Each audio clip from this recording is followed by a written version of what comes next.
planning, execution, the risk assessment, all the things we have already covered. මෙතෙන්දී අපි කතා කරන්න යන්නේ cash මුදල් ඒ වගේම receivable ලැබිය යුතු වත්කම් and then creditors ණය හිමියෝ and then loan and borrowings කොහොමද audit procedures perform කරන්නේ කොහොමද අපි audit evidence gather කරන්න කියන එක තමයි අපි කතා කරන්න යන්නේ right අපි කලින් lectures වල areas significant account P&L balances and then balances in the statement of financial position we have already covered many balances and as I mentioned we are going to cover these balances cash and cash equivalent receivables creditors and loan and borrowings. Firstly we are going to discuss about cash and cash equivalent. So then this is a very common balance right common balance whatever the organization profit making non-profit making we are dealing with cash ඕනම organization එකක තියෙන common account එකක් තමයි cash කියලා කියන්නේ මොකද cash කියන්නේ අපි commerce stream එකේ ළමයි විදියට දන්නවා cash කියන්නේ අපි ගනුදෙනු කරන්න හුවමාරු මාධ්‍යයක් විදියට පාවිච්චි කරන tool එකක්. එතකොට business world එකේදී business කරන ඕනෑම company එකක් cash base කරගෙන තමයි තමන්ගේ business කරගෙන යන්නේ. එතකොට 99% companies cash balance එකක් company එකට තියෙන්න ඕන. ඒ cash balance එක company එකේ nature එක company එකේ scale එක අනුව වෙනස් වෙන්න පුළුවන්. ලොකු cash balance එකක් තියෙන්න පුළුවන්. පොඩි cash balance එකක් තියෙන්න පුළුවන්. If we consider a bank, we may have a significant cash balance. If it is a kind of a small company like SME company, a manufacturing company, your cash balance may be very small. So then based on the industry, based on the company, the balance, the significance of the balance may be changed, but the nature of the balance may be similar, right? So අපි cash and cash equivalent process එක තමයි මුලින්ම කතා කරන්නේ. අපි cash and cash equivalent කියලා ගත්තොත් cash process එක, cash payment process එක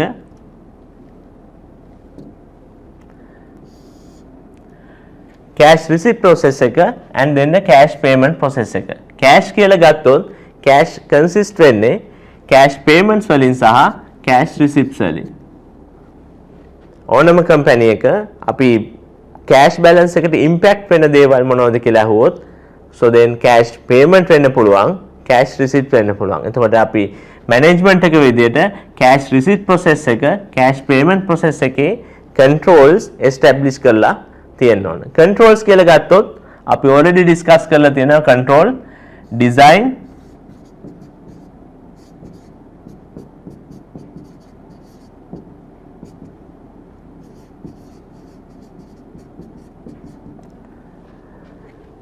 control design, control implementation, control operation. So then as the management they should responsible to establish a proper control framework relating to cash. They have to design control, implement control and operate control relating to cash receipt and cash payment aspects. So then අපි කොහොමද company එකක cash payment process එකේ controls cash receipt process එකේ controls design කරගන්න. එතකොට අපිට company එකේ industry එක scale එක අනුව ඒක depend වෙනවා. අපිට මෙන්න මේ විදියට කියලා specifically කියන්න ක්‍රමයක් නැහැ. ඒක අපේ company එක technology එක use කරනවද නැද්ද? company එකේ island wide branches තියෙන්නේ, centralized branches තියෙන්නේ, island wide branches cash collect කරනවද? ඒ company එකේ nature එක අනුව company එකේ control setup එක establish කරන්න ඕන. දැන් අපි example එකක් විදිහට ගත්තොත් delivery organization එකක්. ඒ කියන්නේ අපි delivery services තියෙන food manufacturing organization එකක්. example එකක් විදිහට අපි ගත්තොත් Pizza Hut ගත්තොත් island wide branches තියෙනවා. island wide branches තියෙනවා. එයාලා cash deliver කරනවා මොනවාද food items deliver කරනවා. food items deliver කරනකොට customer ගේ door step එකේදී cash collect කරන්න පුළුවන්. සමහරලාට outlet එකට ඇවිල්ලා customer engage වෙනවා නම් company එකත් එක්ක එතනින් cash collect කරන්න පුළුවන්. ඊට පස්සේ එයාලට relate වෙන cash payments වෙන්නේ එයාලා ගන්න food item manufacture කරන්න ගන්න supplies chain එකට ගෙවන cash payment වෙන්න පුළුවන්, rent expense වෙන්න පුළුවන්, admin expense වෙන්න පුළුවන්, employees වලට salaries වෙන්න පුළුවන්. ඒකට ඒ company එකේ cash payment receipts base වෙන්නේ ඒ විදිහට nature එක base කරලා. basically මේ design process එකේ තියෙන ඕන දේවල් තමයි company එකට cash physical cash තියෙන්න පුළුවන්, bank එකේ cash තියෙන්න පුළුවන්. ඒකට අපි මුලින්ම දැනගන්න ඕන cash content එක මොකක්ද කියලා. අපි ඒකට definition එක කතා කරනවා LKS 7 වල.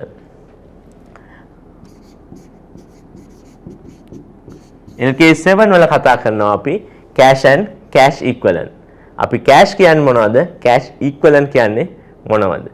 So as per LKS 7, cash can be defined as cash in hand and cash at bank, especially in the current accounts. And then cash equivalent means those are the kind of a short term investment. So that may be saving account balance, that may be FD account less than 3 months, commercial papers, treasury bill less than 3 months. So then those may be cash and cash equivalent, not cash equivalent, right? So then that is the basic composition. We'll discuss it later. So now we are discussing about basic aspect of the cash management process. So then before we are understanding that, we should know what's the content of cash balance, right? Basically once we are having this control setup, අපි දන්නවා cash කොහොමද company එකක තියෙන්නේ, physical cash තියෙනවද, අපි bank එකේ කොච්චර cash තියාගන්නවද, අපිට daily cash කොච්චර physically customers ලා pay කරනවද, ඒ එන customers ලා අපිට එයාලගේ debit card credit card use කරලාද pay කරන්නේ, අපිට cash check වලින් pay කරන customers ලා කවුද, check in hand අපි තියාගන්නවද, post dated check දෙනවද, ඒ company එකේ nature එක අනුව අපේ control setup එක අපි develop කරගන්න ඕන. එතකොට basically තියෙන්න ඕන මොනවද, cash accept කරන තැනදී cash කාගෙන්ද එන්නේ. So then we need to clear that who is the person who are going to hand over this cash. So then that should be verified and that should be approved. එතකොට cash ගන්න කෙනාට approval limit එකක් තියෙන්න පුළුවන්. හිතන්න ලක්ෂ 2ක් අපිට cashier ට ගන්න පුළුවන්. ලක්ෂ 2කට වඩා payment එකක් එනවනම් ඒක අපේ superior person කෙනෙක් approve කරන්න වෙන්න පුළුවන්. So then once you are having cash at the bank, whatever the location, outstation, so then there should have kind of a control to manage that cash. එතකොට daily cash කොච්චර තියෙනවද? Do we need to have kind of a cash insurance? So then once you are having cash insurance, how we are going to manage that? So then if there's a kind of a significant amount of cash, daily cash balance, how we are going to extend that insurance limit? So then those are the things need to consider. එතකොට company එකක් විදියට ලොකු cash balance එකක් handle කරනවා නම් අපිට cash insurance එකක් තියෙන්න පුළුවන්.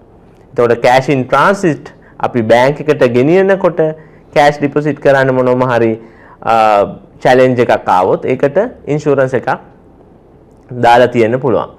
ඊට පස්සේ ඒ cash receipt පැත්ත, ඊට පස්සේ cash receipt වලට වා post machine එකක් use කරනවද, ඊට පස්සේ වා cash receipt කරනකොට වා check accept කරනවද, post dated check accept කරනවද, post dated check එකක් accept කරනවා නම් approval යන්න ඕනද. So then you have to design and implement your audit, your basic controls, right? So then cash payment පැත්ත බැලුවොත් cash payment කියනකොට risk එක තවත් වැඩි. cash receipt පැත්ත risk එක ටිකක් අඩුයි. මොකද cash receipt, so then we are getting the cash inflow. Cash payments, so from company there's a cash outflow. For cash outflow we should have a strong controls, right? So then once you are having cash outflow, so there should be definitely there should be a approval process. So then that approval process should be preventive. So then all the payments, daily payments or monthly payments, fund transfers, all those things should be approved, right? So then check වලින් pay කරනවද or cash check ලියනවද? So then all those aspects will depend on the nature of the business. A nature के business के nature के base කරලා ඔයාගේ control setup එක ඔයා design කරලා implement කරලා operate කරන්න. එතකොට අපි cash process එක, cash receipt payment process එක ගත්තොත් key areas ටිකක් අපි discuss කරන්න plan කරා. cash book එක manage කරන්න කොහොමද? cash book එක manage කරනකොට අපිට main cash book එක and then petty cash book එක කියලා separately manage කරන්න පුළුවන්. So then main cash book එක ගත්තොත් අපිට cash receipt sub ledger එකක් තියාගන්න පුළුවන්, cash payment sub ledger එකක් තියාගන්න පුළුවන්, main cash book එක තියාගන්න පුළුවන්. So then that depends on the company requirement, right? So then current account. As you all know that once you are having a current account, you can definitely use checked transactions. So then having a current account as a business person or individual, you are dealing with check transactions. එතකොට ඔයා bank reconciliation එක කොහොමද හදන්නේ? ඔයා daily reconciliation හදනවද? ඔයා monthly reconciliation ද හදන්නේ? කොහොමද reconciling items ඔයා clear කරගන්නේ? So then if there is a kind of a OD balance කියන එක දන්නවා. කියන්නේ current account එකක අපිට bank එකේ balance එකට වඩා වැඩියෙන් අපිට payment කරන්න පුළුවන්. So then for that we need to get a approval from the management as well as approval from the bank. So then we can issue checks more than our account balance. එතකොට bank එකත් එක්ක තියෙන understanding එක අපිට temporary OD එකක් ගන්න පුළුවන්, permanent OD එකක් ගන්න පුළුවන්. OD එක overdraft එකේ limit එක base කරගෙන අපිට check issue කරන්න පුළුවන්. එතකොට whatever the balance, OD balance or positive balance, we should do the reconciliation. අපි reconciliation කවුද හදන්නේ? reconciliation කවුද approve කරන්නේ? How often we are doing reconciliation are part of control process. And then that's about reconciliation. Samahara companies auto reconciliation, system driven reconciliation හදන්න පුළුවන්. ඊට පස්සේ අපි petty cash payment අපි main cash book එකත් එක්කම petty cash book එකක් maintain කරන්න පුළුවන්. මොකද main cash book එකේ podi transaction, petty cash level transaction we are not going to mention. So then we are keeping it separately, and we should have proper delegation from the main cash to petty cash. So the person who are handling petty cash, he is responsible to make it properly, and we should have petty cash vouchers, and then he should make it kind of a summary format, and then the petty cash float should be tally at the day end. Those controls should be there. So then these are the main areas relating to cash balance. Other than that, if you are using fund transfers and if you are using kind of a business credit cards or debit cards, so then the controls may be different, right? So then that depends on the, as I said, that depends on the nature of the industry and nature of the business. So then එතකොට මේ control setup එකත් එක්ක company address කරන risk මොනවද කියලා අපි දැනගෙන තමයි මේ control setup එක develop කරන්න ඕන. අපි කලින් අඳුරගෙන තියෙනවා business risk කියලා කියන්නේ. Business risk කියලා කියන්නේ මොනවද? So then as an organization we are having determined goals, objectives and mission target statement, right? So then to achieve these business targets, we are having challenges, we are having kind of difficulties. What are the difficulties? What are the challenges? What are the incidents will impact to these goals and objectives? Those can be summarized as business risk. So then cash related business risk. අපි cash වලට relate වෙන business risk මොනවද කියලා බැලුවොත් අපිට වෙන්න පුළුවන් cash payment ගත්තොත් obviously ඕනම කෙනෙක්ට හිතන්න පුළුවන් අපිට වැඩිපුර pay කරලා තියෙන්න පුළුවන්. cash pay කරන්න ඕන අපිට ලක්ෂයයි 1,50,000ක් payment එකක් යන්න පුළුවන්. duplicate payment, right? ඒක වෙන්න පුළුවන් unauthorized payment ගිහිපු නිසා. ඊට පස්සේ අපිට වෙන්න පුළුවන් අපිට අද pay කරන්න ඕන දෙයක් නෙමෙයි අපිට we can pay it another within another 2 weeks time, but we are doing today.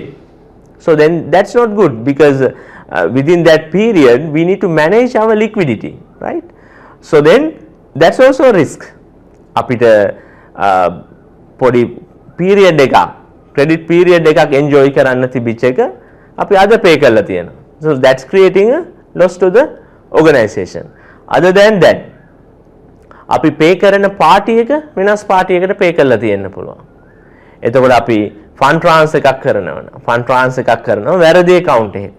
එතකොට අපි මේක වැරදි account එකකට කරොත් ඒ cash use කරලා තිබුණොත් අපිට refund කරගන්න ලොකු process එකක් follow කරන්න වෙන්න පුළුවන්. ඊට පස්සේ cash payment side එක. cash receipt side එක බැලුවොත් cash receipt accept කරන bank account එක වෙනස් වෙන්න පුළුවන් අපි GL එකේ record කරන. ඊට පස්සේ අපි cash ගන්නකොට cash දෙන party එක කවුද කියලා හොඳට identify කරලා තමයි cash ගන්න ඕන. මොකද අපි ඒ cash clean cash වෙන්න ඕන. ඒ කියන්නේ money laundering කරන්න දෙන cash earn කරපු party එක clean විදියට cash earn කරලා තියෙන්න ඕන. black money අපිට cash deposit විදියට accept කරන්න බෑ.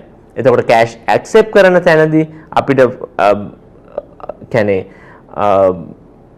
වළංගු නැති මුදල් නෝට්ටු හම්බෙන්න පුළුවන්. එතකොට අපිට cash counter machine එකක් තියෙන්න පුළුවන් identify කරගන්න.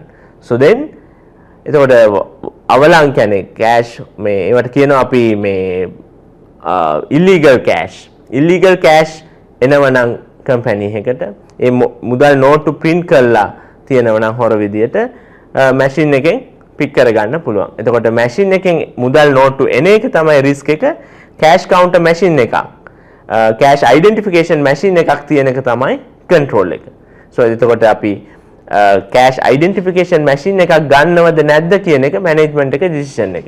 එතකොට ඒ decision එක තමයි design කරන්න ඕන, implement කරන්න ඕන, operate කරන්න ඕන. දැන් හිතන්න අපිට cash daily එන්නේ physical cash ලක්ෂයක් වගේ පොඩි ගාණක්. එතකොට අපි cash counter machine එකක් ගත්තොත් ලොකු investment එකක් වෙන්න පුළුවන්. එතකොට මේ ලොකු investment එකක් කරලා ලක්ෂයක cash ගණන් කරන්න arrange කරගන්න එක practical නැහැ. අපිට more than 1 million 2 million cash එනවනම් daily අපිට cash counter machine එකක් තියාගන්න එක practical වෙන්න පුළුවන්. Based on the company nature, industry nature, you have to decide, management have to decide the design implementation and operation of the cash related control to address the business risk relating to the cash. So that's about the basic cash process, right?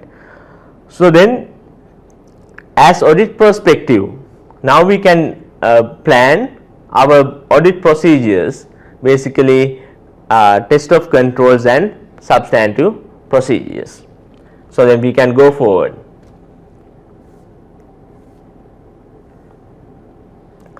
Right. So then we can move to cash and cash equivalent audit procedures. As auditor, what are the audit procedures we have to perform to ensure the cash and cash equivalent balance, right?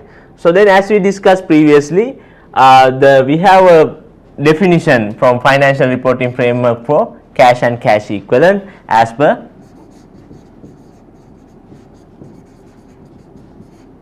LKS 7, right?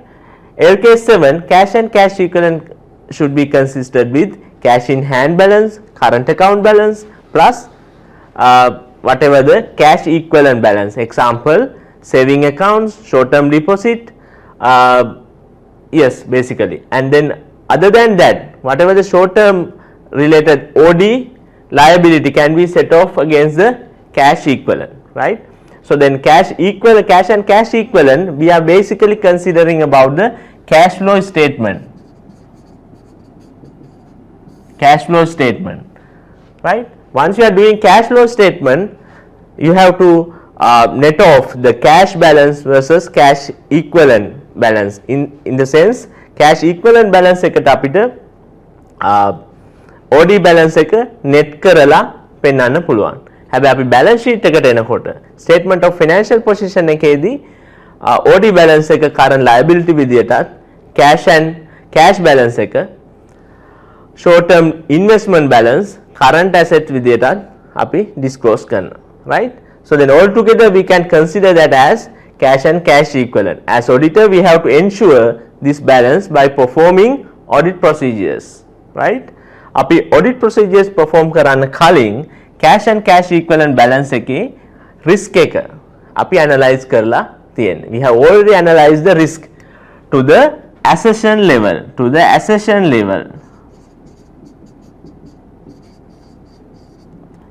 level. So then what are the key accessions relating to the cash and the cash equivalent balance? So we know that it's a balance, asset balance in the statement of financial position or cash flow statement. We can consider the existence and then completeness and then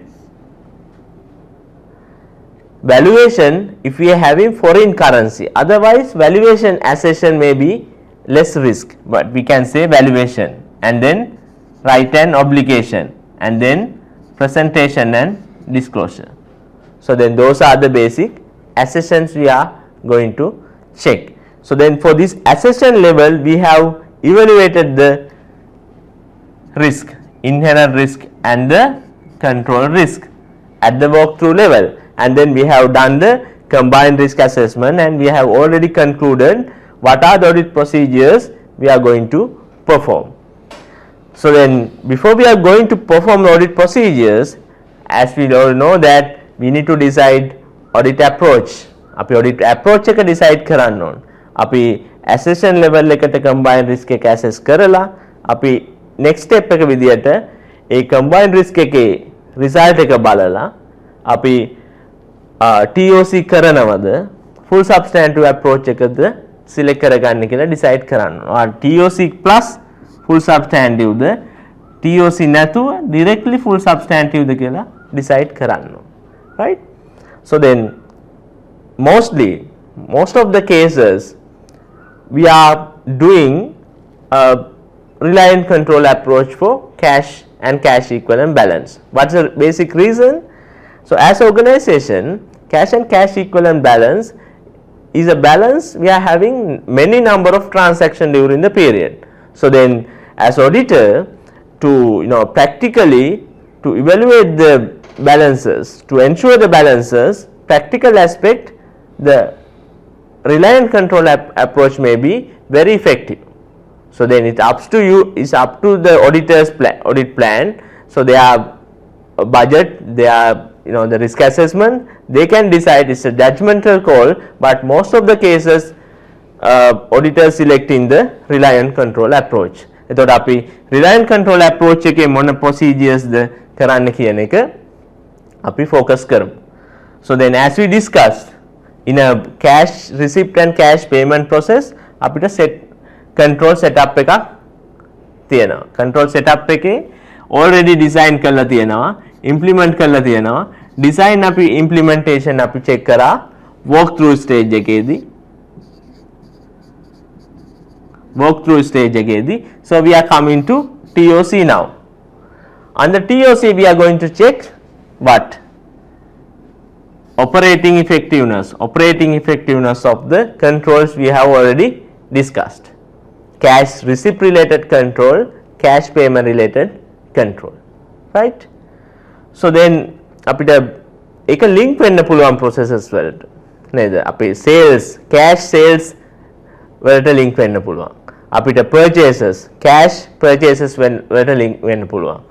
The utility payments and then the creditors payment. අපිට අනිත් process වලට මේ cash process එක ගොඩක් link වෙන්න පුළුවන්. අපි කලින් කතා කරපු process ගත්තොත් PPE process එක. Once you are purchasing a PP&E. So then it's directly linked with the cash payment process. And once you are having the salary payments, monthly salary payment directly linked with the cash process. Once you are doing payment, so then this approval should be done. Likewise, we can say cash payments and receipt related approval. What approval check කරන්න පුළුවන්. ඒ approval එක electronic approval එක වෙන්න පුළුවන්, signature එකක් වෙන්න පුළුවන්, tick mark එකක් වෙන්න පුළුවන්, mail approval එකක් වෙන්න පුළුවන්. Basically we should have 4I principle. 4I principle in between two hierarchical level. So they are not the same hierarchical level. So then prepare a sign prepare approve, prepare කරා කියලා sign off කරනවා. එකෙනෙක් තව approve කරනවා, තව superior කෙනෙක් approve කරනවා. So that is the way we have to design, right? And then reconciliation process and the approval. So then මෙතෙන්දී අපි බලන්නේ reconciliation process එක on time යනවද? Monthly reconciliation යනවද? Transaction gravity එක number of transaction base කරලා are they are doing daily reconciliation. Reconciliation කරාට විතරක් මදි approval කරනවද? ඒව එතකොට අපි reconciliation විදියට හරියට document කළද තියෙන්නේ. ඊට පස්සේ are they using proper lockers for cash keeping cash in hand. අපිට safety lockers තියෙනවද? ඒකට dual controls තියෙනවා. Dual controls key තියෙනවද? CCTV fix කරලා තියෙනවද cash management area එකේ. Right? So then petty cash management process එකක් තියෙනවද? මොනවද petty cash float විදියට define කරලා තියෙන්නේ? අපි petty cash float එක manage කරන්න instruction දීලා තියෙන්නේ කොහොමද? අපිට clearly define කරපු procedure manual එකක් තියෙන්න ඕන cash management එකට. එතකොට whatever the person who are handling petty cash, he should follow this petty cash management guideline. ඒකේ අපිට float එක කියන්න ඕන. එතකොට petty cash voucher එකක් design කරලා තියෙන්න ඕන. ඊට පස්සේ management එකේ petty cash handle කරගෙන යනකොට සමහර instance වල petty cash management එකේ petty cash balance එක ඒ person ගේ personal account එකට deposit කරගන්න. ඒක wrong practice එකක්. petty cash එක physically available කරලා තියන්න කියලා requirement එකක් දීලා තියන්න පුළුවන්. So then we need to have a proper setup of control in a organization. And then finally, whatever the cash payment and receipt, it should be updated to the general ledger. So then GL posting is a very important aspect. So then whatever the cash payment and receipt should be updated on time to the general ledger, because cash cutoff is really important. Whatever the cash receipt, we need to identify that as an asset. Whatever the cash payments is a decrease of asset. So then that should be updated to the general ledger on time, right? So it will be manually update, it can be automatically update. If it is a bank, ATM transactions, ATM cash receipt or cash deposit, automatically update to the system, right? So the automatically update to the operating system as well as to the general ledger. So then those are the controls, those are the basic controls we can check in an organization, right? If you have a case study, if you have a kind of a audit concern, so then these controls should be customized according to your case study.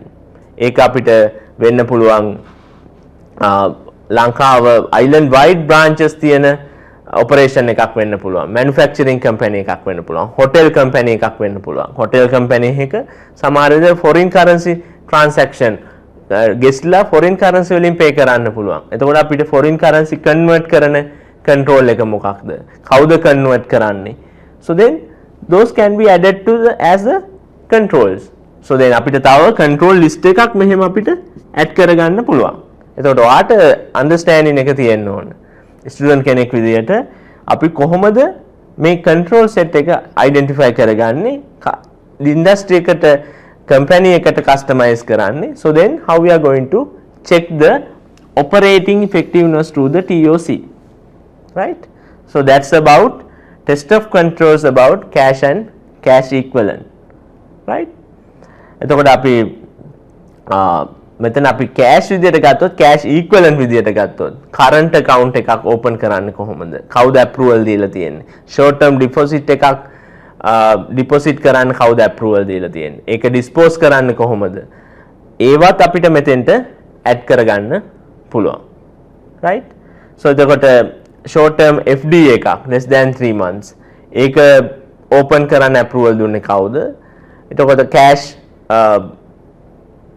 cash related other controls fund transfer එකක් කොහොමද approve කරන්නේ? ඊට පස්සේ ඔයාගේ check approval කාටද limits තියෙන්නේ?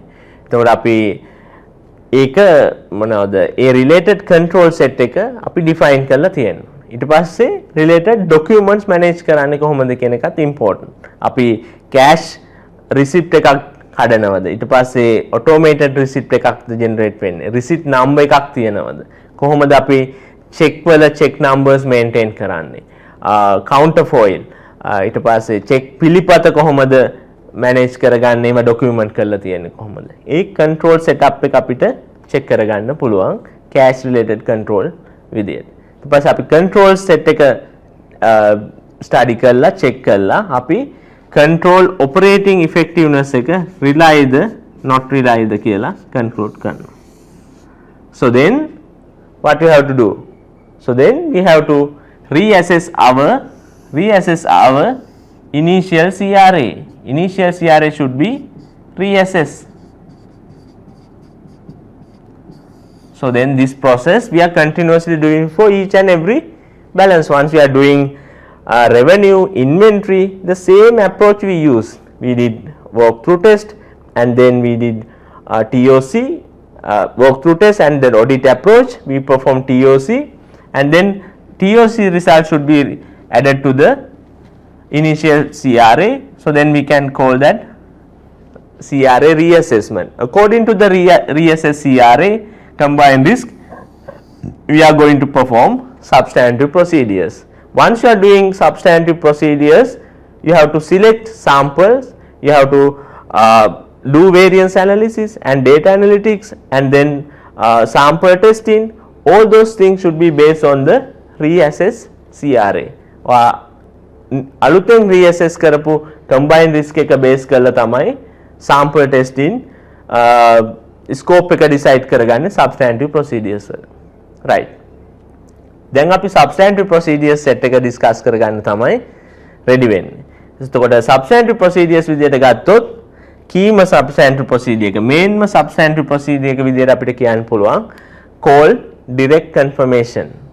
එතකොට අපි substantive procedures කරන්න කලින් අපි දැනගන්න ඕන අපිට cash තියෙන්න පුළුවන්, cash in hand තියෙන්න පුළුවන්, cash at bank, institutional cash තියෙන්න පුළුවන්, physical cash තියෙන්න පුළුවන්. bank එකේ cash තියෙනවා, physical cash තියෙනවා. මේ balances දෙක අපි verify කරගන්නේ කොහොමද කියන එක තමයි මෙතනින් plan කරන්නේ. එතකොට අපි call direct confirmation. so then normally cash in hand balance එකද bank balance එකද company එක වැඩියෙන් තියෙන්නේ? normally cash in hand balance එක අඩුයි. ඒක අපි හොඳටම දන්නවනේ. දැන් අපි person කෙනෙක් විදිහට ගත්තත් අපි purse එකේ තියෙන cash ටික අඩුයි දැන්. අපි card තියෙන්න පුළුවන්, bank එකේ තියෙන cash වැඩි වෙන්න පුළුවන්. ඕනම organisation එකක cash in hand balance එක අඩු balance එකක් වෙන්න පුළුවන්. එතකොට balance sheet එකක් ගත්තොත් cash and cash equivalent note එකට ගිහින් බැලුවොත් cash in hand balance එක is a comparatively small figure, right? so cash at bank balance එක comparatively large balance. එන අපි cash balance එක verify කරද්දී focus කරනවා cash at bank balance එක මුලින්ම. so then we are calling direct confirmation from the bank. අපි direct confirmation කියන එක audit procedure එකක් විදියට discuss කරලා තියෙන්නේ. ඒක third party audit evidence එකක්, outsource audit evidence එකක්, very strong audit evidence එකක් විදියට අපි decide කරලා තියෙන්නේ. අපි එතකොට company එකට තියෙන current account, saving accounts and short term deposit වලට directly auditor විදියට confirmation call කරන්න පුළුවන්. right? so then once you are calling your confirmation, you have to be very careful, right? so then what you have to do as auditor? so then are we sending confirmation by mentioning the exact investment, short-term investment or cash account balance, or we are sending kind of open confirmation request to the bank. අපි bank එකට normally කරන්නේ open invitation එක, open confirmation request එකක් තමයි යන්නේ. open confirmation request එකක් යවනකොට auditor විදියට directly යවන්න කලින් අපි step එකක් කරන්න ඕන. bank එකෙන් consent letter එකක් ගන්න වෙනවා. ඇයි consent letter එකක් ගන්න වෙන්නේ?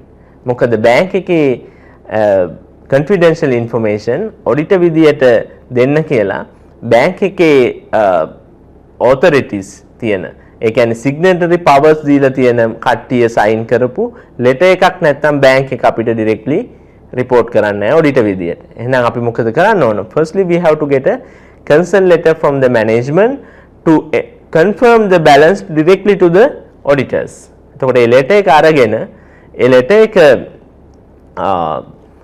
එක attach කරලා අපේ confirmation letter එක අපි යවන්න ඕන bank එකට.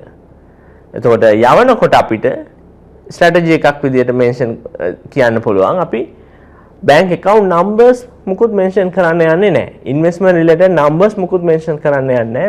We are requesting under this company incorporation number, for this company what are the related account balances, what are the related investment, short term investments.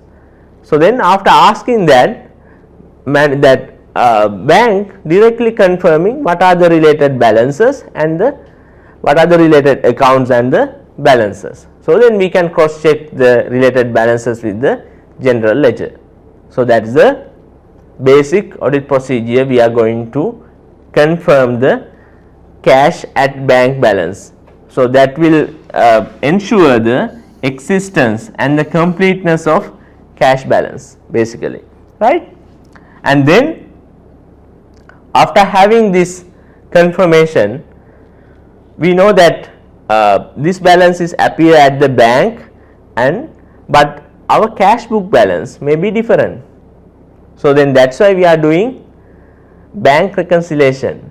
So then we need to check the accuracy of the bank reconciliation. Here we discuss bank reconciliation process. So then we are rely on the process.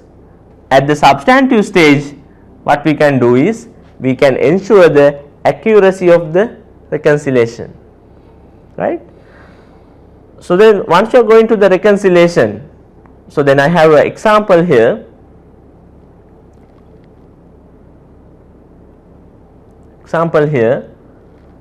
Here we have a bank reconciliation.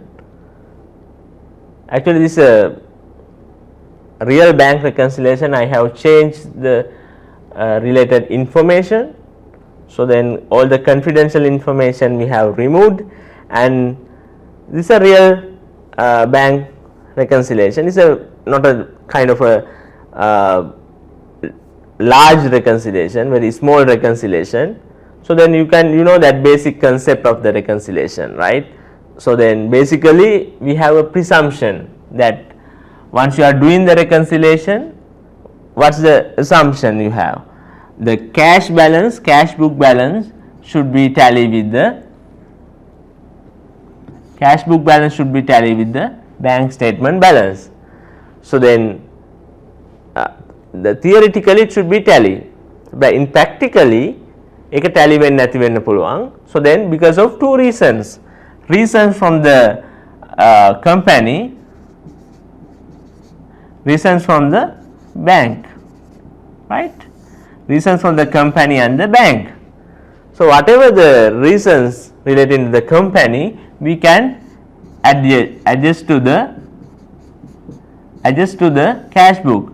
So then we can say that this is the adjusted cash book balance, and then whatever the item relating to the bank, we can say that bank errors or time gaps. So then deposit but not realized check, issued but not presented checks. We have already issued, we have already deposited, we have recorded, but with the time gap is there, to record from bank end it will take time because of that, that will appear in the reconciliation, right? Because of these things, the company numbers are not impacted. We have done the correct job, but there is a delay to update in the bank side. That is why we are keeping that as a reconciling item. So that is the basic logic behind the reconciliation. And once you are going through reconciliation, definitely you have to use your skepticism. So the reconciliation, evaluation, the reconciliation process is a very important topic, very important aspect as auditor. Wage skepticism එක හොඳ hacking reconciliation බලන්න. Why we are focusing like that? The reason is reconciliation is an area the company people can play around numbers. එතකොට reconciliation කියලා කියන්නේ area එකක් off balance sheet transaction තියාගන්න පුළුවන්. එතකොට අපි auditor විදියට ගොඩක් focus කරන්න ඕන area එකක් තමයි reconciliation කියලා කියන්නේ. Right. auditor විදියට මොකද්ද අපි මුලින්ම reconciliation එකක් හම්බ වුණොත් check කරගන්න ඕන. Firstly, you have to ensure the arithmetical accuracy, right? Arithmetical accuracy need to be ensured. And then we need to check whether the reconciliation was approved or not. Approved or not. We need to check whether this is system generated one or manually prepared reconciliation, right? We need to check that. So that's the basic aspect of the reconciliation. And once you are checking the arithmetical accuracy, what you have to do? So then they have done by using some of the formula, and you can redo that, and you need to reperform the reconciliation. Basically check the arithmetical accuracy. And then reconciling items තියෙනවා නම් reconciling item ඔයාට check කරගෙන යන්න පුළුවන්. එතකොට අපි reconciling items බලනකොට ඒ nature එක බලන්න ඕන reconciling items වල. So then here we have two set of reconciling items. Unpresented checks. These are the unpresented checks. We can say company issued not presented checks, right? So then here we have company deposit not realized check. So then here we have the list, right?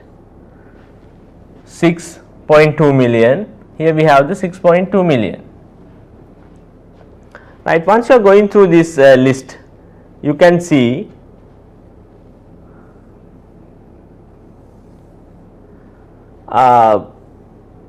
different line items, payees and date and the check number.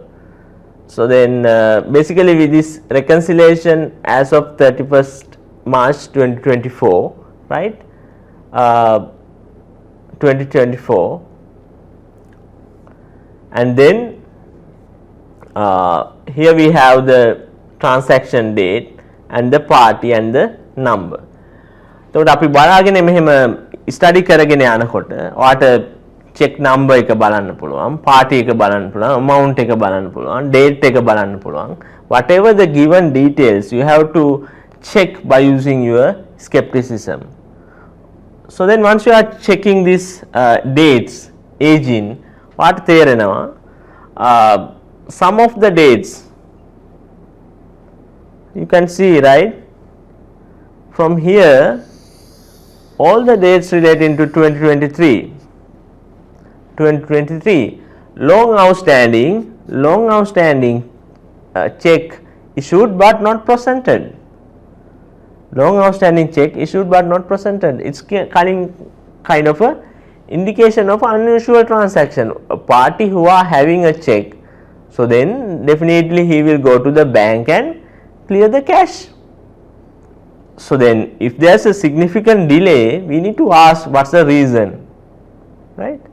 So then some of the companies, they are issuing a check and they issue the check and they are not hand over into the customer.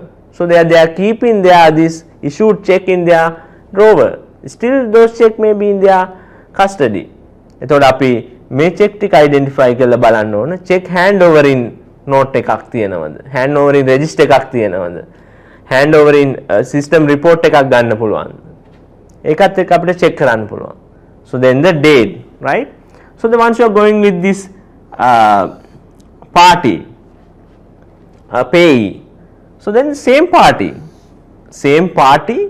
and the same date the equal amount right equal amount so this is a bit tricky transaction very unusual so as organization the same date they can write the same check you can ask that what's the reason so then there may be a control a person who are available in the company finance executive can process only 500,000 payments by using a check and he has misled this he has override this control so then there is a control design inefficiency the control should be designed how so then control එක කොහොමද design කරලා තියෙන්නේ එයාට ලක්ෂ 5කට වැඩි check issue කරන්න බෑ එතන පැහැදිලිව කියලා නැහැ ලක්ෂ 5කට වැඩි check එක person කෙනෙකුට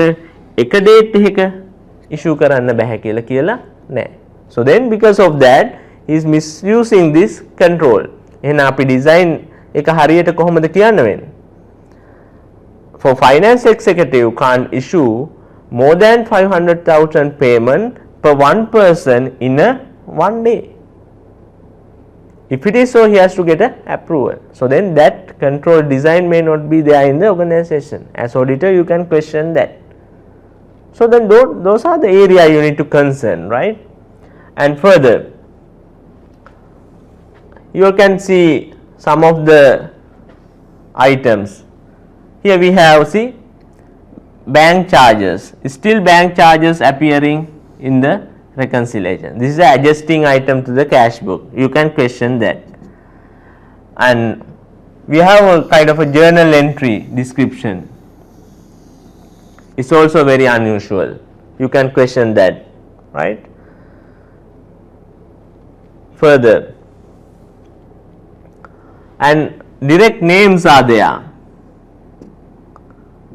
you can question this as well who is the person what's the reason we have paid to that person right those can be questioned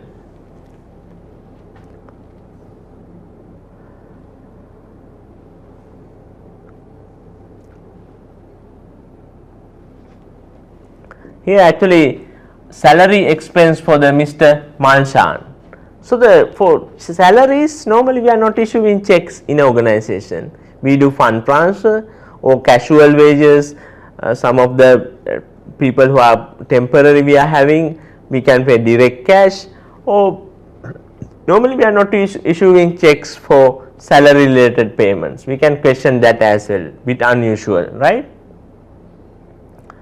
so once you are coming to deposit but not realized checks you also can see some of the unusual areas right so then two checks it was deposited nearby in the January month we do reconciliation for 31st March still not deposited is that practical if you are depositing a check with the technological aspect within 2-3 days time definitely it should be deposited there may be a kind of a concern on that we can question right and some of the we can concern on this and yeah others are very nearby the month end so then those are the concern and we don't have prepared by here and accountant details so actually in this reconciliation we have many concerns right so as a student you should understand what are the areas need to focus as a practical audit scenario how we can question this how to ensure that so then once you are going through the bank reconciliation those are the concern you can ask and then later what we have to do So then අපි මේ reconciliation එක බලලා ඒ concern ටික clear කරගෙන අපි reconciling items we can ensure this, right? To ensure this, what we can do, reconciling item ටික හරිද කියලා බලා ගන්න කොහොමද කරන්නේ? අපි මේ reconciling items වලින් sample එකක් අරගෙන subsequently මේ set එක check වුණාද කියලා බලනවා. So then you are preparing financial statement or reconciliation 31st March 2024, right? You can check with the bank statement 2024 April and May and June.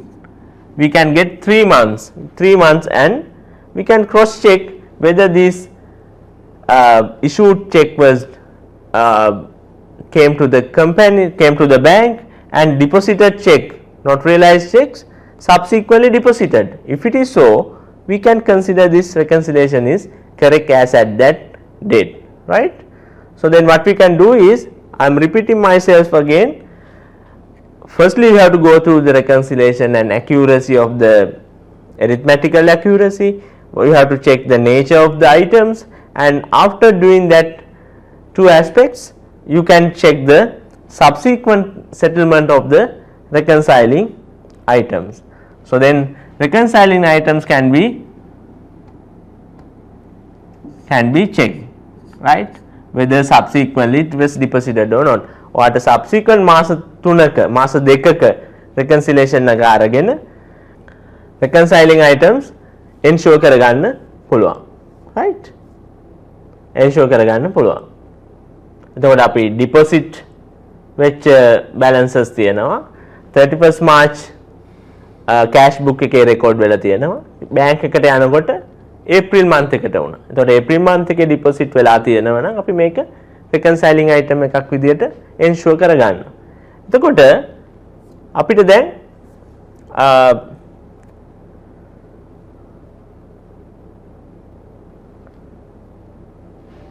අපිට දැන් bank confirmation එක ඇවිල්ලා තියෙනවා. bank confirmation එක ensure කරේ මොකක්ද? bank confirmation එක ensure කරේ මේ balance එක, right? So then again here we have once they are preparing the bank reconciliation, balance as per cash book. This should be balance as per bank statement, right? Bank statement balance we ensure through the bank confirmation, right? bank confirmation received, so it tally with the bank statement balance, and then we check the reconciling items. So then after performing that testing, subsequent settlement testing, we ensure that reconciliation items are correct. So then this balance correct, reconciliation items correct, so obviously this cash book balance is correct. So then this is the balance you are going to mention in the statement of financial position as the cash and cash equivalent.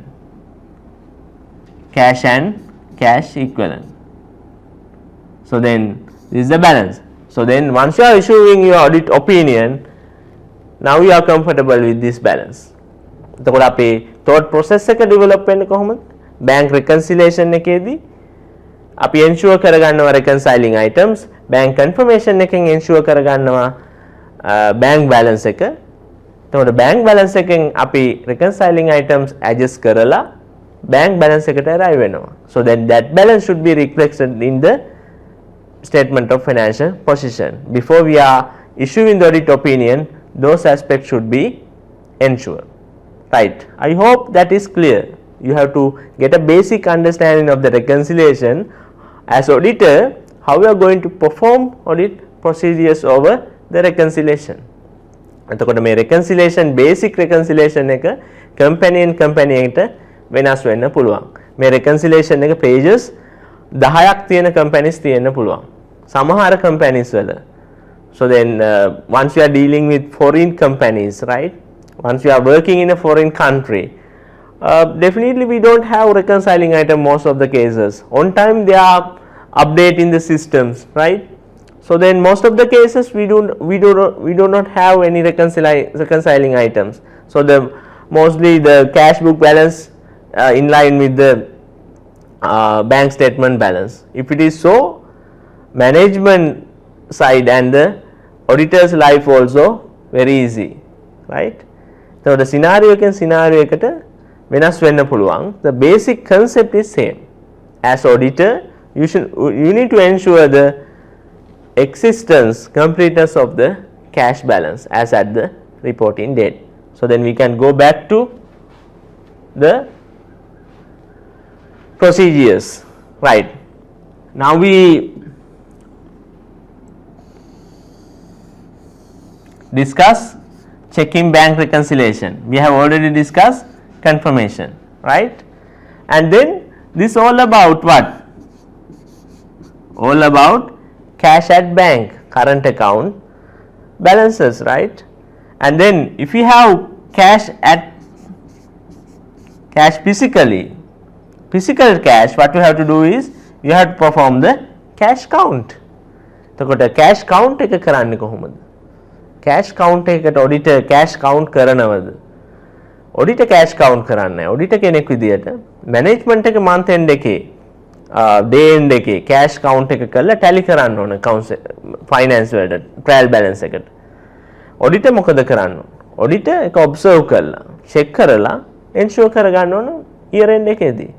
So then the way you are doing the cash count may be different according to the business and the industry. ඔයා bank එකක නම් cash count එක කරන්න. ඔයා bank එකක cash ගත්තොත් ගොඩාක් cash තියෙන්න පුළුවන්. නේද? coins තියෙන්න පුළුවන්, physical cash තියෙන්න පුළුවන්, check in hand තියෙන්න පුළුවන්. නේද? cash උත් different type of cash තියෙන්න පුළුවන්. different type of cash කියන්නේ මොනවද? foreign currency තියෙන්න පුළුවන්. සමහර cash තියෙන්න පුළුවන් still not used. තාම pack කරලා තියෙන cash තියෙන්න පුළුවන්. coins තියෙන්න පුළුවන් ගොඩක්. නේද? ඊට පස්සේ damage cash තියෙන්න පුළුවන්. සේරම අපි count එකට add කරගන්න ඕන. Right? So then that's really important, cash count. එතකොට cash count එක කරන එක ඔයා auditor විදියට observe කරන්න ඕන. එතකොට හැම branch එකේම cash count එක ඔයා observe කරන්න ඕනද? ඔයා sample basis එක කරන්න පුළුවන්. cash count වෙන branches select කරගන්නවා sample එකක්. ඒකට අපි auditor විදියට visit කරනවා. කරලා එන balance එක general ledger එකත් එක්ක cross check කරලා බලනවා. right? එතකොට අපි මෙහෙම හිතමුකෝ දැන් දේවාලයක් තියෙනවා non profit making organization එකක්. Kind of a spiritual center, right? A temple or mosque or something like that. ඒකේ අපිට cash ගොඩක් තියෙන්න පුළුවන්. coins ගොඩක් තියෙන්න පුළුවන්. එතකොට එයාලා cash count කරන විදිය වෙනස් වෙන්න පුළුවන්. සමහර cash count කරනකොට කිරලා count කරන්න වෙන්න පුළුවන්. right? Cash counter machine use කරන්න වෙන්න පුළුවන්. right? So then different technique can be used. But as auditor, you need to observe, you need to check the balance and cross check with the general ledger. So that's about cash count, right?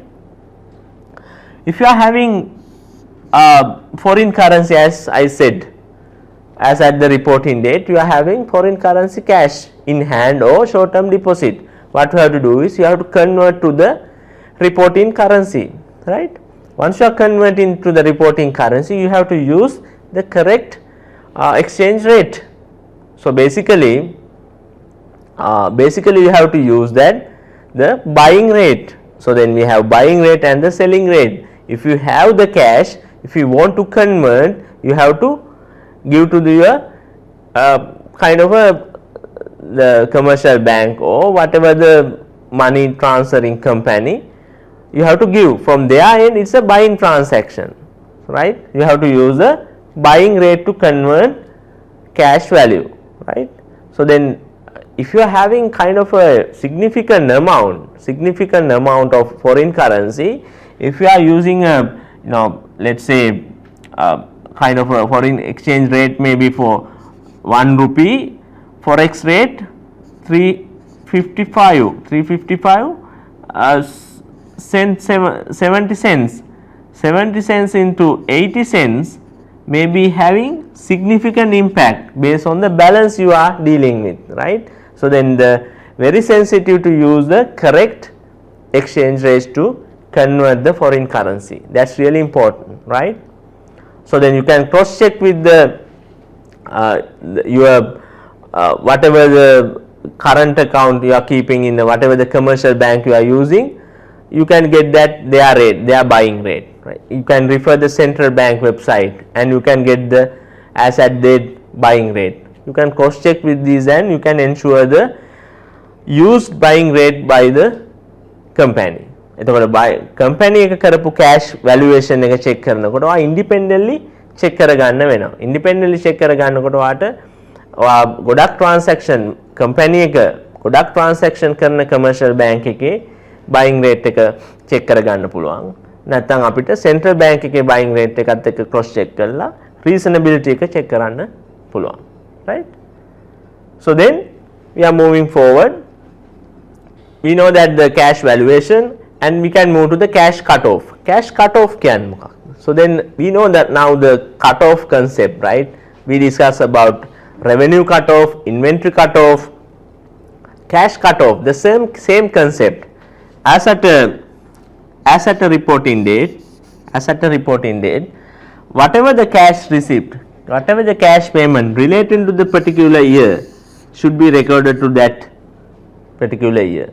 So then we can't understated and overstated cash.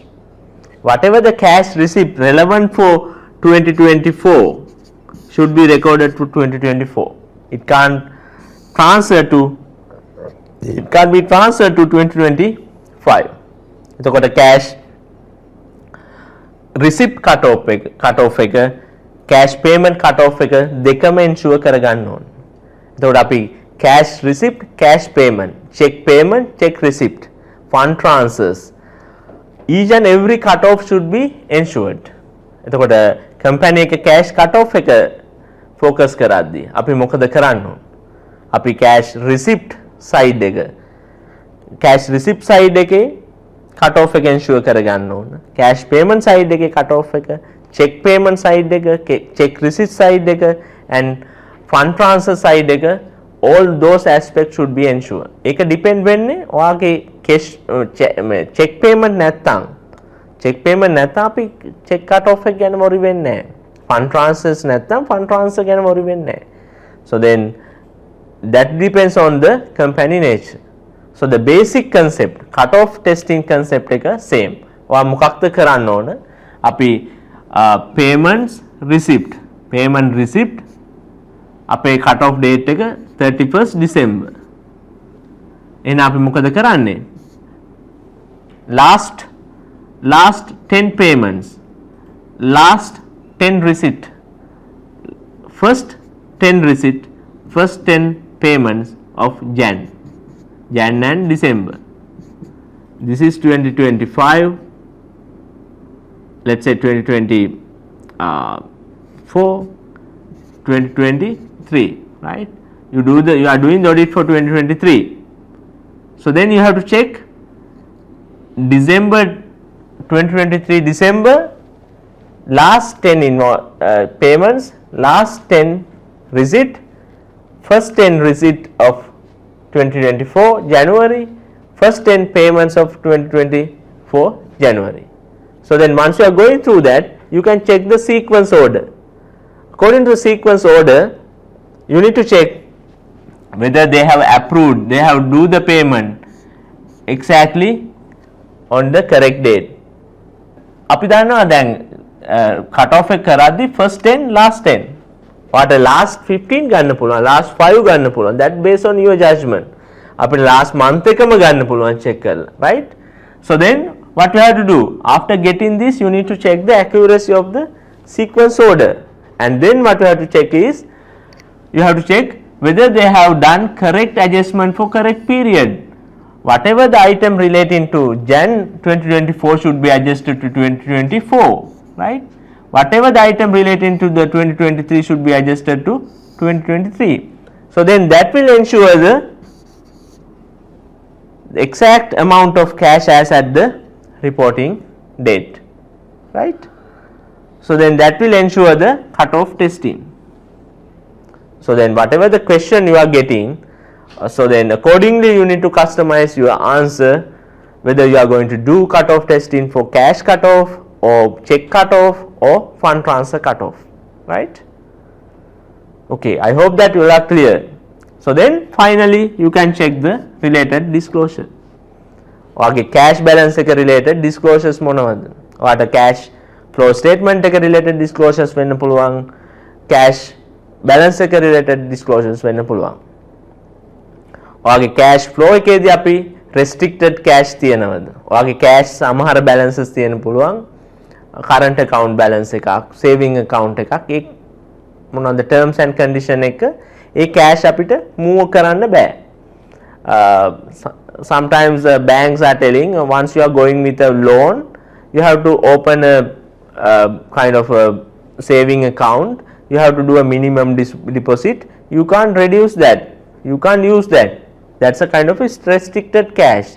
As per case 7, restricted cash should be disclosed separately.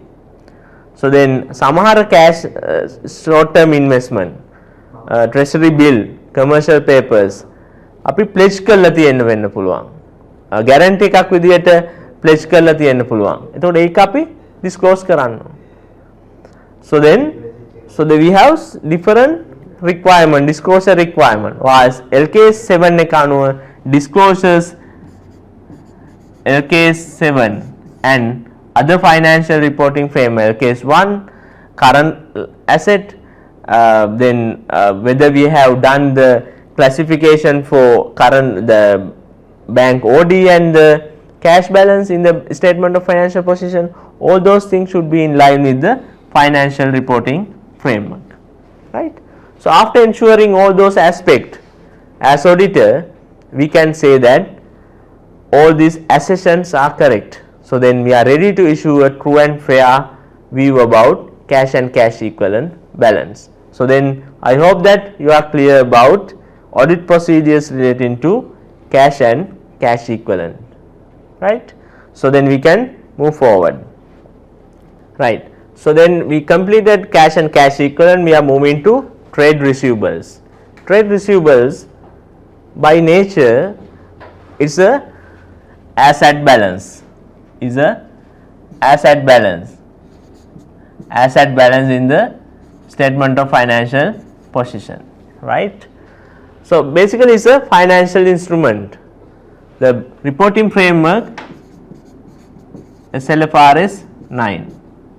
SLFRS 9, we need to use amortized cost.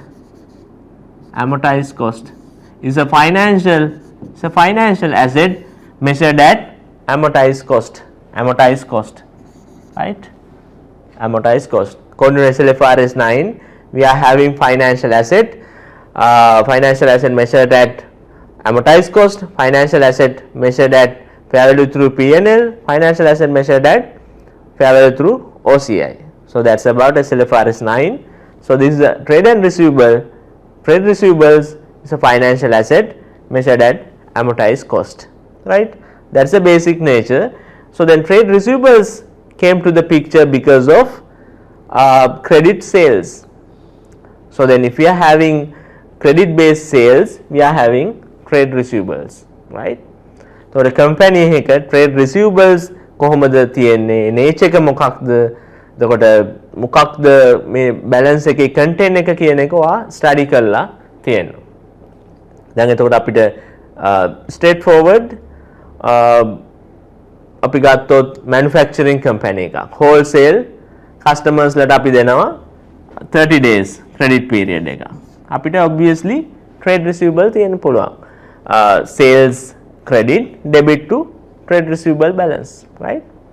අපිට company එකේ ගොඩාක් customers ලා ඉන්නවා නම් අපිට main ledger එක heavy වෙනවා නම්, so what we can do is we can have kind of a sub ledger and then the summary can be maintained as a control account in the main ledger, right?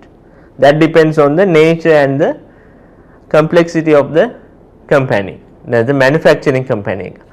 Hotel company එක, hotel company එක, hotel එක කොහොමද trade receivable එකක් තියෙන්න පුළුවන්. ඒ කියන්නේ අපි hotel එකකට ගියොත් ඔයා hotel එකකට යනව නම් මේ ඔයාට අපිට මාසෙකින් ගෙවන්නම් කියලා එන්න පුළුවන්ද? ඒ කියන්නේ මාස සති දෙකකින් ගෙවන්නම් කියලා hotel එකෙන් එන්න පුළුවන්ද? එහෙම බෑනේ. එතකොට අපිට එහෙම බැරි නම් year end month end එකක hotel එකක තියෙන්න පුළුවන් trade receivable එකක්.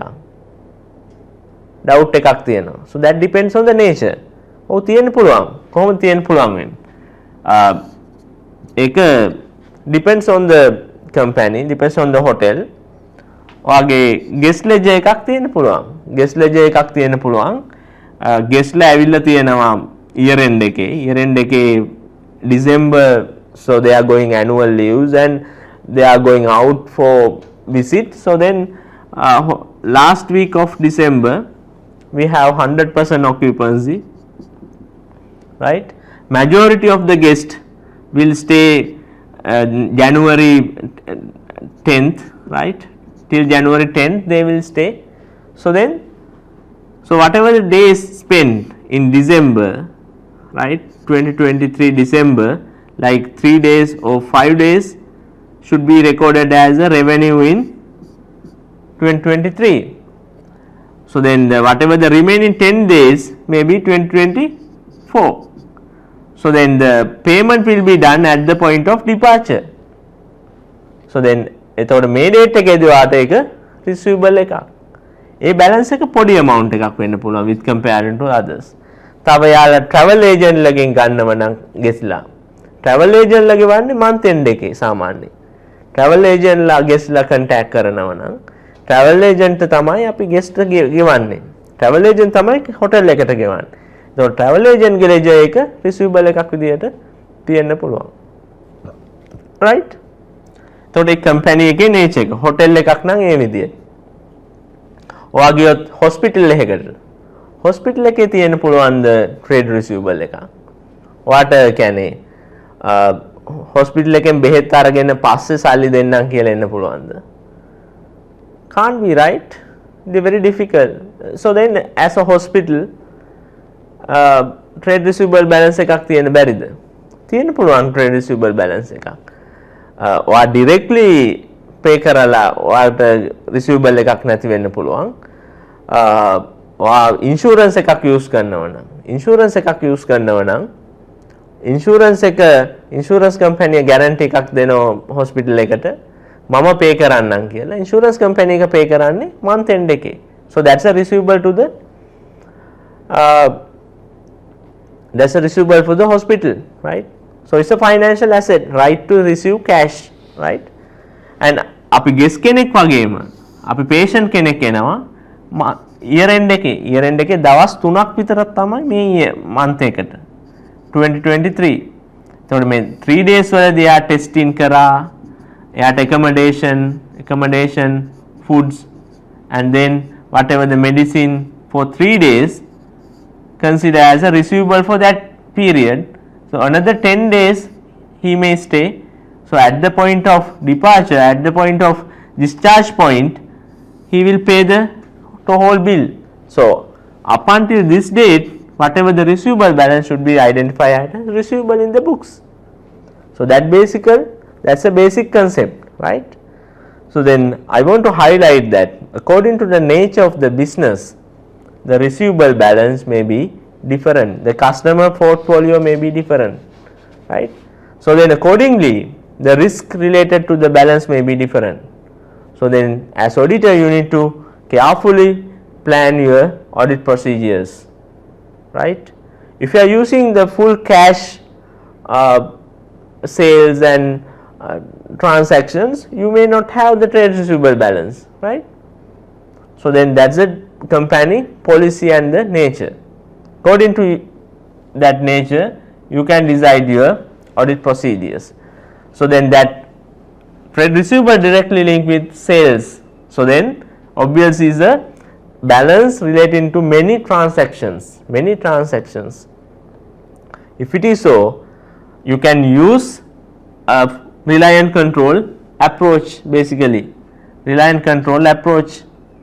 That's your decision, that's your judgment. ඔයාට ගොඩාක් transaction තියෙනවා නම් ඔයාට TOC කරලා substantive procedures කරන approach එක suggest කරන්න පුළුවන්. That's up to you to decide. You may not have much trade receivable balance because you are not kind of encouraging credit sales. If it is so, you don't have much trade receivable balance, you are directly doing substantive procedures. That based on your audit approach. Not audit approach එක විදියට full substantive කරන්න පුළුවන්. Reliant control approach එක කරන්න පුළුවන්. Most of the cases you can do reliant control approach, right? Reliant control approach එකේදී යනකොට ඔයාට තියෙනවා order එක ගන්න තැන ඉඳලා අපිට check කරගන්න පුළුවන්, right? Basically invoice related, credit sale related control set එකම අපි check කරන්න පුළුවන්, right? And then credit sale related, three-way matching, credit sale related invoices, approvals, and then whether it's matched with the order, and then the cash receipt related controls.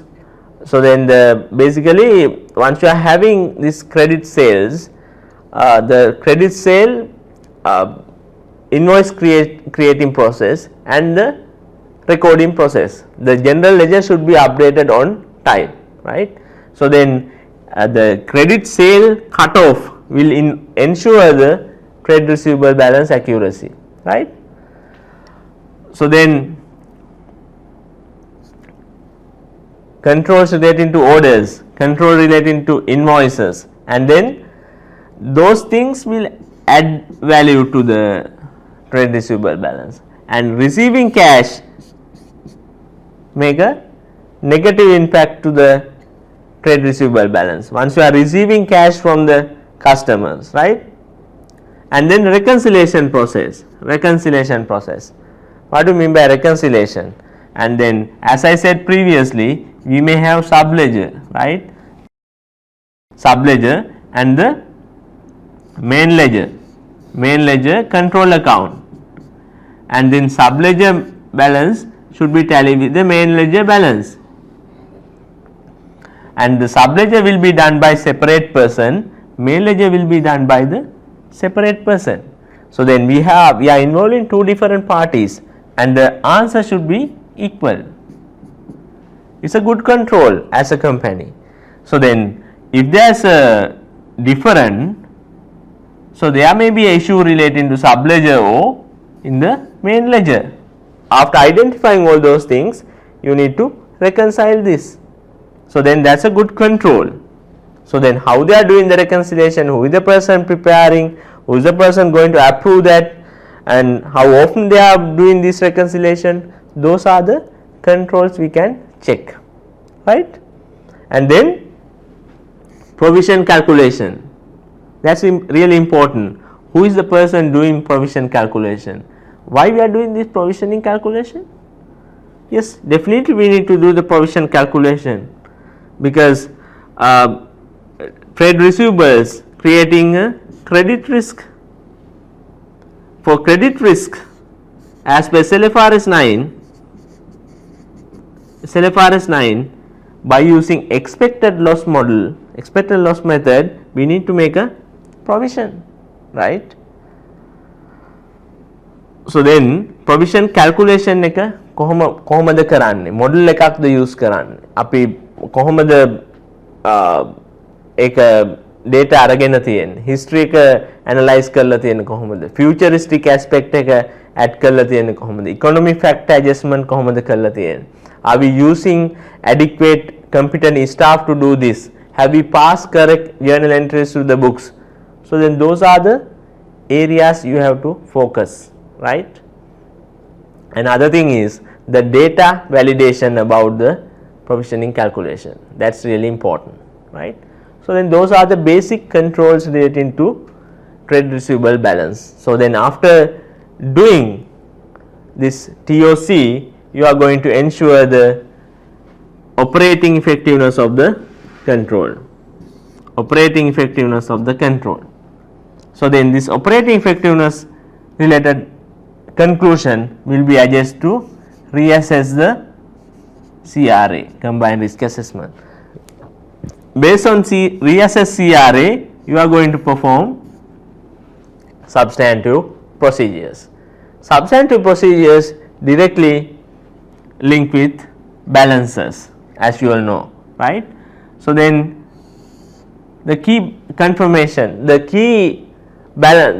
audit procedure you can perform is calling confirmation from outside customers.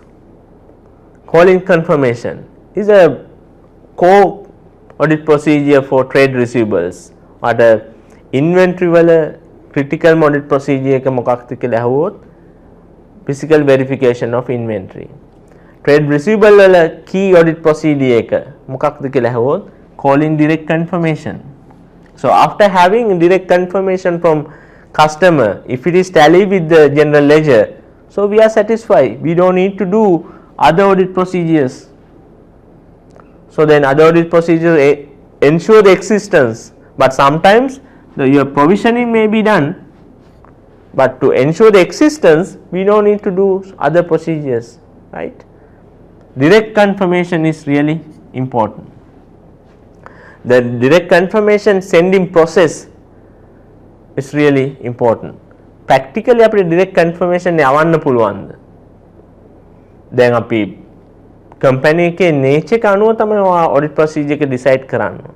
දැන් අපි කිව්වා hotel company එකක්, hospital එකක්. ඒ වගේ receivables තියෙනවා නම් after 5-10 days time after the month end they have paid that and they have gone out. අපි customer කෙනෙක්ට, අපි guest කෙනෙක්ට, patient කෙනෙක්ට confirmation එකක් යවනවා. එයා දැන් already pay කරලා තියෙනවා. එතකොට hospital එකක hotel එකක guest ledger එකට confirmation call කරන එක practical නැහැ. අපිට travel agent ගෙන් confirmation call කරන්න පුළුවන්. අපිට insurance company එකෙන් confirmation එකක් call කරන්න පුළුවන් hospital එකට දීපු guarantees වල සහ month end එකේ receivable එකට.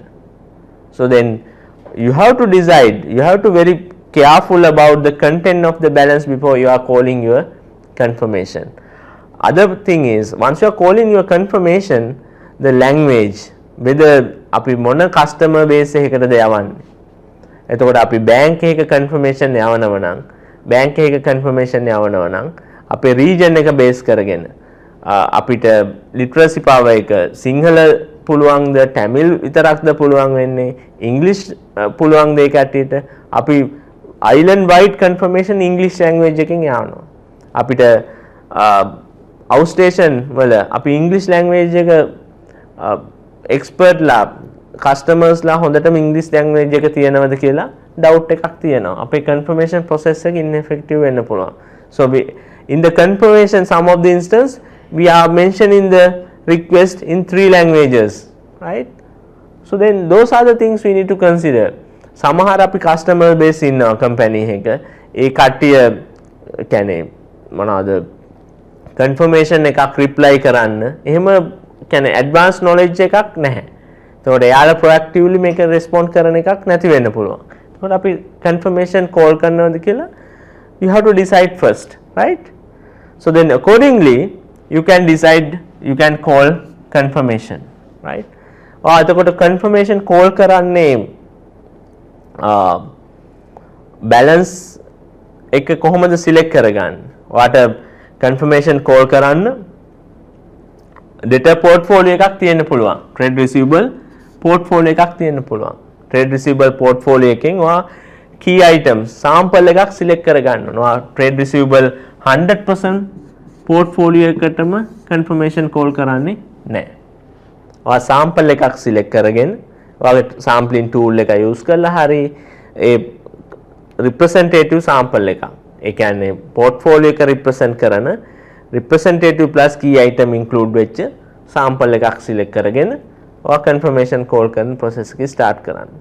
confirmation යවන්න කලින් අපි debtors list එක අරගෙන, so then you have to cross check with the balance with the general ledger and you need to request to reply for directly to the auditor.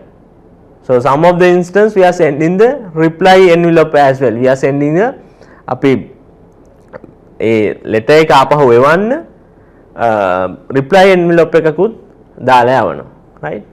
අපි confirmation කතා කරද්දි ගත්තොත් confirmation type දෙකක් තියෙන්න පුළුවන්. අපි ඊළඟ slide එකේ කතා කරන්නේ එක, it may be positive confirmation, can be negative confirmation. So then if it is a positive confirmation, so then whether it's the balance is correct or wrong, the customer, the third party should reply. That's a positive confirmation. It's disagree or agree, they have to respond. So then negative confirmation mean if it is disagree only, they are supposed to send the reply. Otherwise we assume that the balance is correct. So then that's the two methods of calling confirmation, positive confirmation and negative confirmation. So what is the, as auditor, what is the comfortable way to get the confirmation and ensure the balance? So it may be positive confirmation method, right? So then whether it's agree or disagree, they are sending the reply letter. In a country like Sri Lanka, right, it's a Asian country, so the responsiveness is very less. Then අපිට letter එකක් ආවම වෙන company එකකින් confirmation reply එකක් යවන percentage එක ගොඩක් අඩුයි. Some of the instance the customers don't know about external audit. එයා හිතන්නේ bank එකෙන් මේක එවලා කියලා.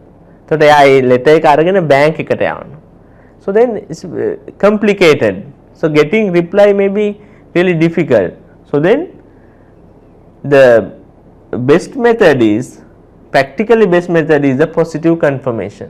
එතකොට අපි reply එක එන්නේ නැති වෙන්න reason ගොඩක් තියෙන්න පුළුවන්. හරි කියන්නේ agree කියන එක reason එක assumption එක විදියට ගත්තොත් it will create a detection risk, right? එතකොට සමහර විට confirmation එක එවන්න නැත්නම් එයාට හම්බ වෙලා නැති වෙන්න පුළුවන්. සමහර වෙලාවට එයාට තේරෙලා නැති වෙන්න පුළුවන්.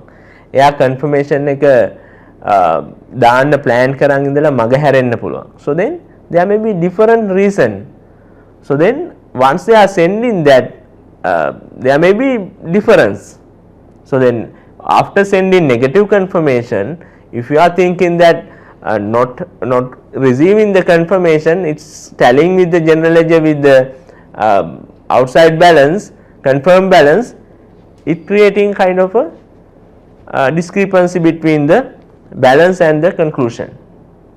So then best method, suggested method is positive confirmation for trade receivables. We are going back to our procedures. We were discussing about confirmations, right? So as we discussed, we have to call confirmation for sample of debtors, right? In your portfolio you may have 150 debtors, right? You may select 30 debtors to call confirmation. It should be a kind of a adequate sample, sampling gap should be reduced, right? So then you are calling confirmation, as I discussed, that should be done independently and the reply should be received to the auditor directly, and then you can cross check with the general ledger balance. If there is a difference, that reconciliation should be done by the management and you need to justify that, right? Another aspect is, let's say you are having in this 30 you are having ABCD customers, right? You are having 5,000, 8,000, 9,000, 10,000 LKR 31st December 2023, right?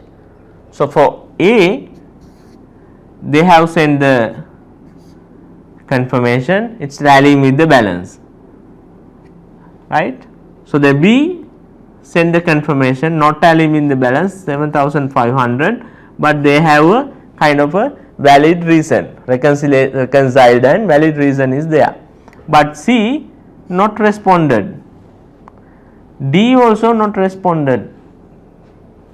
So then in the sample we couldn't get the confirmation. So then as auditor, what we have to do then? So then we have subsequent settlement. The alternative procedure is subsequent settlements.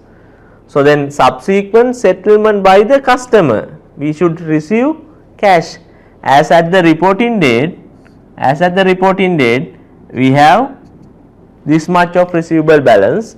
Subsequently, it means 2024 Jan, Feb, maybe March. In this 3 months or 4 months time, we are receiving cash. We are receiving cash for this balance. If it is so, if you are getting cash in this subsequent month, is a kind of evidence to having this balance as at the reporting date. Are you comfortable with that? So to ensure this balance, we are checking subsequent settlement. So then subsequently settling mean as at the reporting date we had this balance. That's the comfort we are getting. Then අපි January, February, March වල සල්ලි හම්බ වෙනව නම් හම්බ වෙන්න balance එකක් තිබුණා කියන එක ensure වෙනවා. ඒ comfort එක තමයි auditor ගන්නෙ. So then that is a strong audit evidence to checking subsequent settlement, right? So then once you are checking subsequent settlement, you need to very careful. Right? The example. So here we have 10,000 balance, right? 10,000 balance. 10,000 balance, right? 10,000 balance 31st December, and we are checking subsequent settlement Jan, Feb, March. Jan, Feb, March, right? January, from D we have received 5,000, right? And then February we have received 15,000,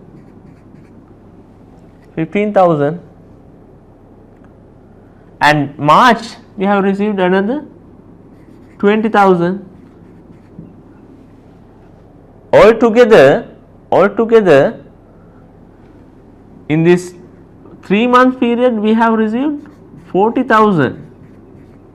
For 10,000 we have received 40,000. As an auditor, can we satisfy with these details? So then to satisfy with these details, we need some more information. Why? අපිට 40,000 හම්බෙලා තියෙනවා. Yes, it's the same customer, clear. But this 40,000 we need to have the breakup of invoices, how they paid, and we need to know the breakup of this 10,000, right? Invoice 1, invoice 2, invoice 3, invoice 4. This 10,000 was consisted with 5,000, 1,000 and 4,000, right? Altogether 10,000. So then this 5,000 settle this totally tally the invoice. Here we the 1,000 and 4,000, this 15,000 not represent. This was invoice number 6, 7. It's 10,000 and 5,000. It may be a kind of a sale after the year end, right? So then this 20,000, this 20,000 consisted with this 1,000, right? This 1,000.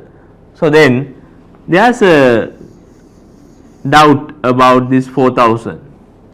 This 4,000 which was appeared in the balance sheet date is still not settled. there's a doubt about this 4,000. So then under this 4,000 we have not received, under this 10,000 we have not received the confirmation. For 4,000 balance we have not received the subsequent settlement. We have not received the confirmation plus the subsequent settlement. So we have a clear doubt about this 4,000. Then what we have to do? We can check the sales invoice. We have to check the sales invoice. So then we can check the sales invoice and ensure whether this transaction was happened, right? So then transaction was happened, we have to ensure the existence of that balance, and then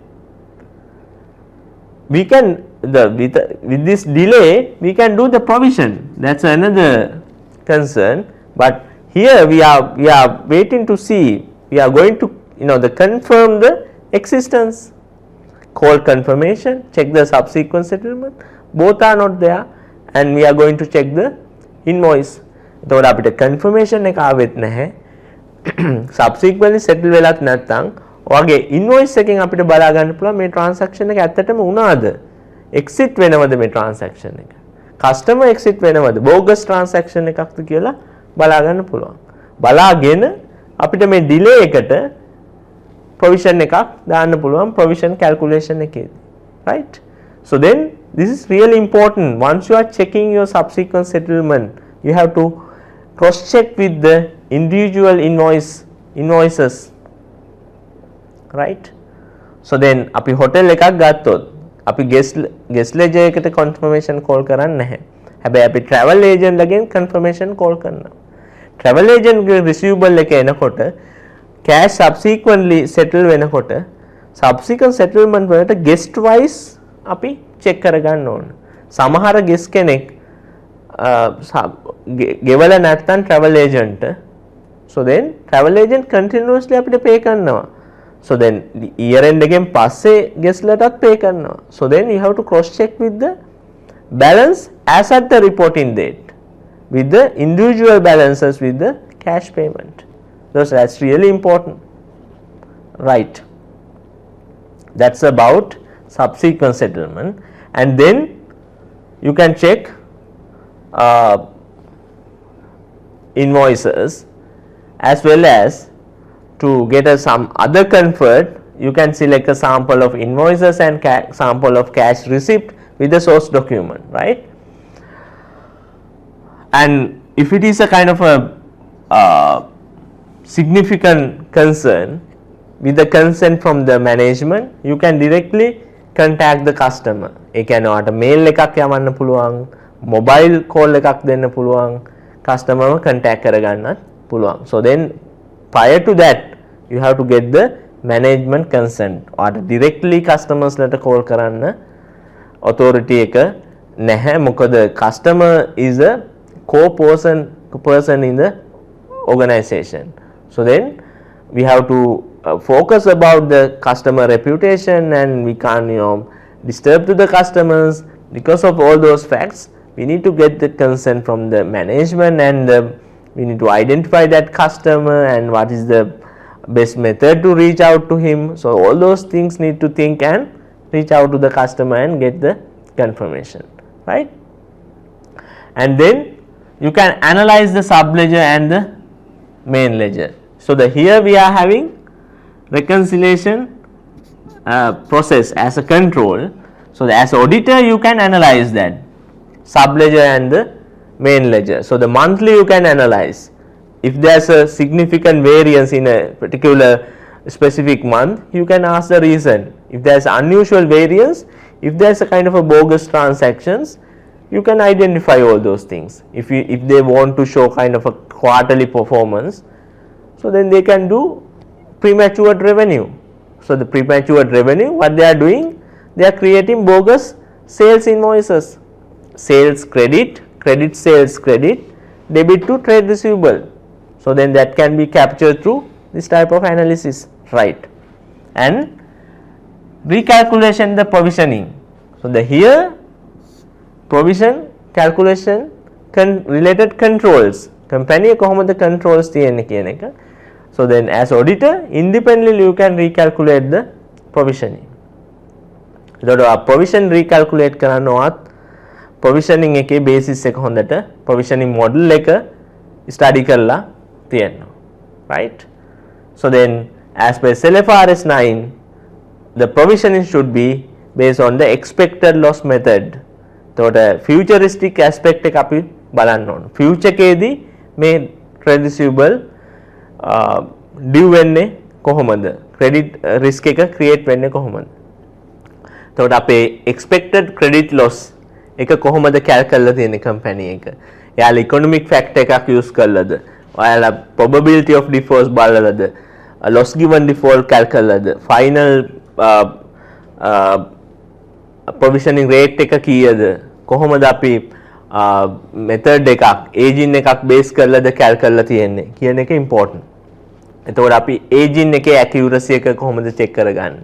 එතකොට calculation provisioning එකට data validate කරන එක assumption වල validity එක auditor විදියට check කරගන්න ඕන. අපි දීපු calculation එක aging buckets වලට නම් දීලා තියෙන්නේ. aging buckets system generated report එකක්ද? aging buckets දීලා තියෙනවා. let's say 0 to 30, right? 30 to 60, 60 to 90, right? A, B, C, right? So then there's a aging bucket. So then this report need to validate before you are doing independent calculation. So then whether it's a system report, based on this system report management can do manual calculation based on the transaction date. Have they done manually, right? All those things should be verified.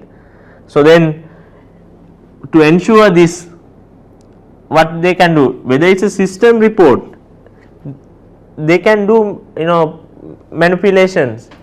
But it's a system report, we need to check that in the system the sales date, transaction date in the system, can they manually update this?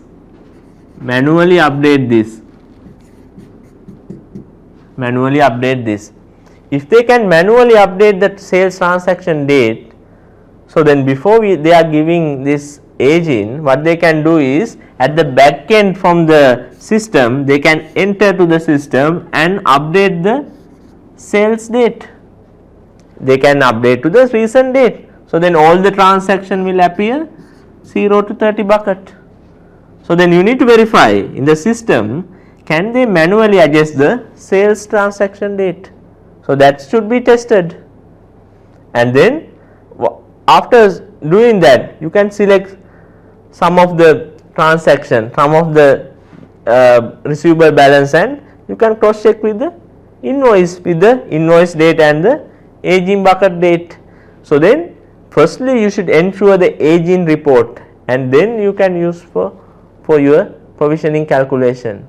Once you are doing provisioning evaluation, independent calculation, as I said, the used assumptions and economic factor adjustments and the calculation formula should be independently verified, and then that should be adequately disclosed in the financial statement as per SLFRS 9 disclosures. So then that's all about trade receivable balance. Other than that, in a balance sheet you may have other receivables. For other receivables actually we can't, specifically we can't say that audit procedures, that depend on the nature of that other receivable. Other receivable may be consist with, it may be advances, right? Advances may be for the main operation or property, plant and equipment or whatever the advances, and then prepayment, right? And whatever the tax receivables, right? Tax credit,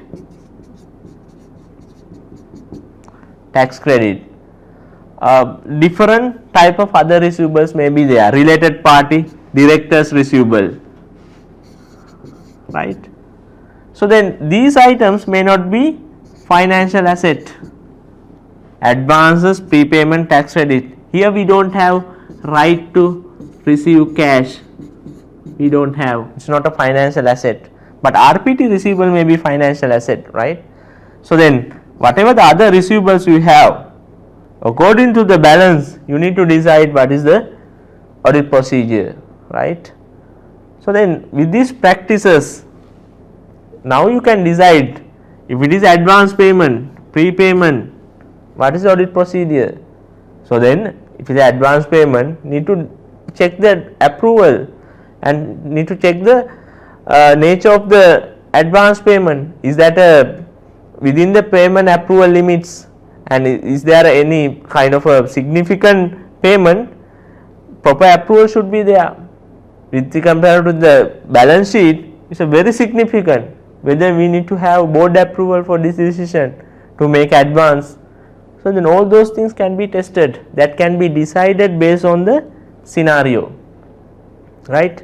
So then with all those aspects we are going to conclude trade receivable balance. So then as auditor, after having this comfort, we can issue the true and fair view about trade receivable balance, right.